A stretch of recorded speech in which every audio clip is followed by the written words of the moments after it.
A long, long time ago, there was a man named Jose Alejandro Rodriguez who lived in Venaros, Spain. Now, Venaros is a small town, only about 1/3 of the size of Sparks.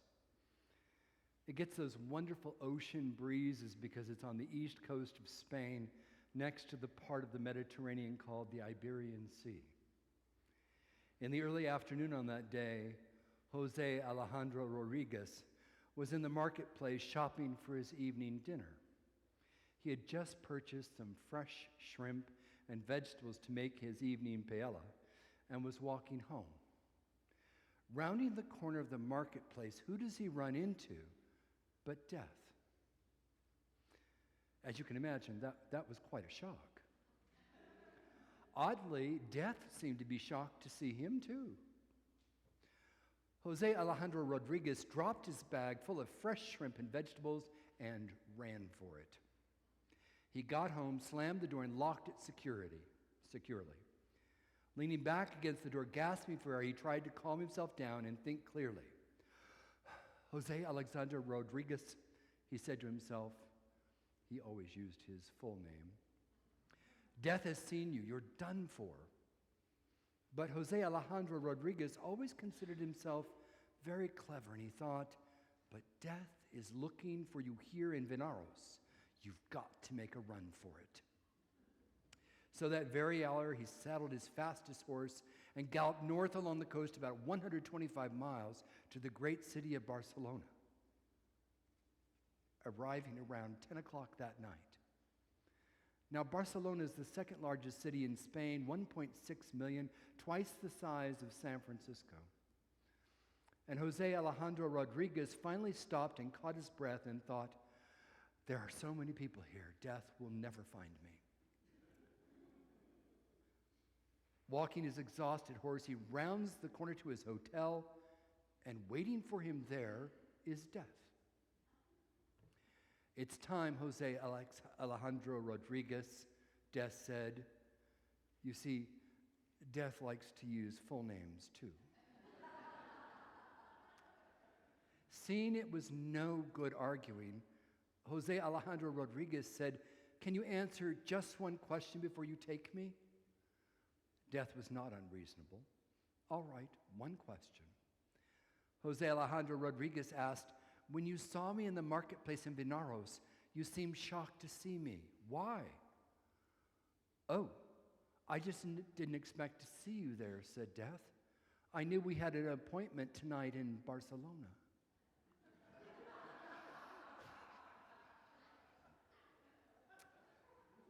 The rich guy in the gospel today had never heard Jose Alejandro Rodriguez's story. If he had, he might have been wiser. Death really isn't something the rich man could factor into his business plan or enter into his Excel spreadsheet. For the 4th of July, years ago, PBS sponsored a contest. People were asked to describe America in 3 words, and some clever guy wrote, bling, bling, bling. Americans are rich. I'm rich. Sometimes when I take the check and pay for it when I go out with friends, I go, I'm rich. My middle name is Richard, so that's the joke. But seriously, I went to sleep last night under a safe roof. I have clean drinking water. I didn't have to wonder, would I have something for breakfast today? I am rich. Maybe the rich man in our story today was an American. His land produced abundantly. He said to himself, what should I do? I know. I'll pull down my little barns and build bigger ones. And I will say to my soul, relax, eat, drink, and be merry. In this brief 8-verse passage, notice the pronouns.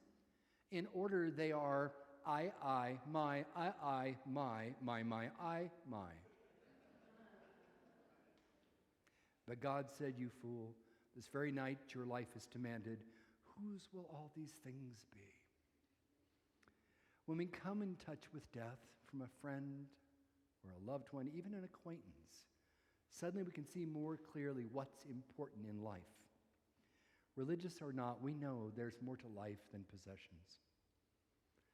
The most dramatic strike in American history broke out in Lawrence, Massachusetts in 1912, when 25,000 unskilled immigrant workers fought for 10 weeks against an oppressive industrial system. Ray Stannard Baker called it the first strike I've ever seen where people sang. One of the lines these workers sang was, "Hearts starve as well as bodies. Give us bread, but give us roses." If you're wondering whether you are the kind of person focused on becoming rich toward God or whether you're just building bigger barns, there's a simple 3-question test. Ask yourself, how do I spend my time? How do I spend my money? And how do I make my decisions? Answer those questions honestly, and you'll have a pretty good picture of who and what is important in your life. We like to think that we're different than the rich guy, but we all get caught up one way or another in the building bigger barns syndrome. I have a relatively new car that I bought 6 years ago, but a while ago I had to wait at the dealer while it was being serviced, and so I kind of wandered through the new cars, and I saw it. It was blue and sporty, and I would look so good in that car. I did not buy it. Sometimes these car commercials are just too slick, and we've got to have the latest model. Sometimes we get caught up and we have to take that promotion that will leave us no time for our families or for God. Sometimes it's just that we get scared and we hold on so tightly to what we've already got, we're not able to even unclench our fist and give to the needy who surround us or to the important work of our church. But there's another type of building bigger barns, BBB, syndrome, I sometimes find myself falling into. I wonder if you've experienced it too. It takes the shape of feeling like our efforts, what we're doing, is not making much of a difference because they aren't grand enough. We get discouraged because all we have are little barns. Instead of being content to donate to the community food pantry now and then, we feel inadequate because we can't feed all the world's hungry, and so we give up on what little we can do. Instead of finding joy that we're able to increase our church pledge just by a little bit every year, we daydream about what we could do if we hit the lottery, and then our efforts seem so small, and we get discouraged.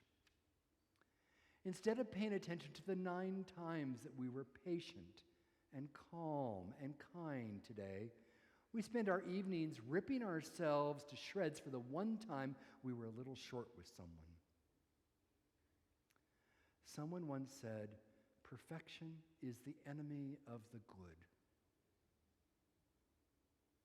Despite perfect plans, our days and life in general rarely turn out like we expect.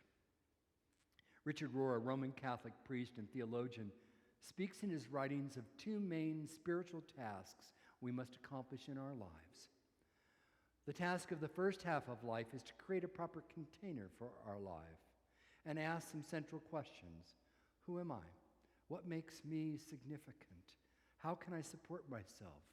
Who will go with me?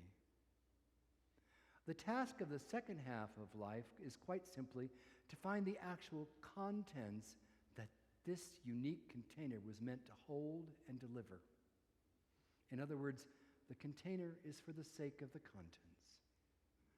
As I get older, I really think that one of the many subtasks embodied in the second half of our lives, as we look at the quality of the contents of our lives, is simply to forgive life for not turning out quite like we thought it would. The longer I live, the more I am convinced the greatest good in this world comes not from the perfect efforts or grand programs of the rich and the powerful. No, the greatest good in this world on a day-to-day basis comes from folks like you and me, acting quietly in our own sphere, one act of kindness at a time, one person at a time, little barns. You are the people who change the world. So where do we start changing the world? There is so much need, so much violence, so much despair. Where do we begin? Sometimes we worry so much about getting it exactly right that we never begin. The point is to just start wherever you are, whatever your circumstances, today. It's easy to worry so much about getting it exactly right that we don't realize there are many right choices, not just one. The old prophet Hosea said in today's readings, "It was I who taught Ephraim to walk. I took them up in my arms, but they did not know that I healed them. I led them with cords of human kindness, with bands of love." Perhaps if we spent more time in the company of the kind, gentle God of Hosea, we would understand whatever we can do today is already blessed. Our reading Colossians says it doesn't begin with building bigger barns. It begins with little things like knowing who you are. You have died and your life is hidden with Christ in God. When Christ, who is your life, is revealed, then you also will be revealed with him in glory. Once we remember who we are, instead of feeling like we have to big, grand builder barns, we begin by working on building small things in our lives. We replace malice with love, lying with truth, anger with gentleness, slander and hateful speech with kindness. We unclench our fists and learn to give to others and to God. Not perfectly, not every moment of the day, but little by little, slowly, we are transformed into the glory of Christ. Someday, all of us will have that appointment to keep in Barcelona. But it doesn't have to end there. Dorothy Day, the great American journalist and social activist, said, "What we do is very little, but it is like the boy with a few loaves and fishes. Christ took that little and increased it. He will do the rest. And why must we see the results? Our work is to sow. Another generation will be reaping the harvest." Beginning today, this morning, this very moment, we can stop wasting time trying to build bigger barns, and instead you and I can build bigger lives. And starting with our own hearts. And by the grace of God, we will change the world.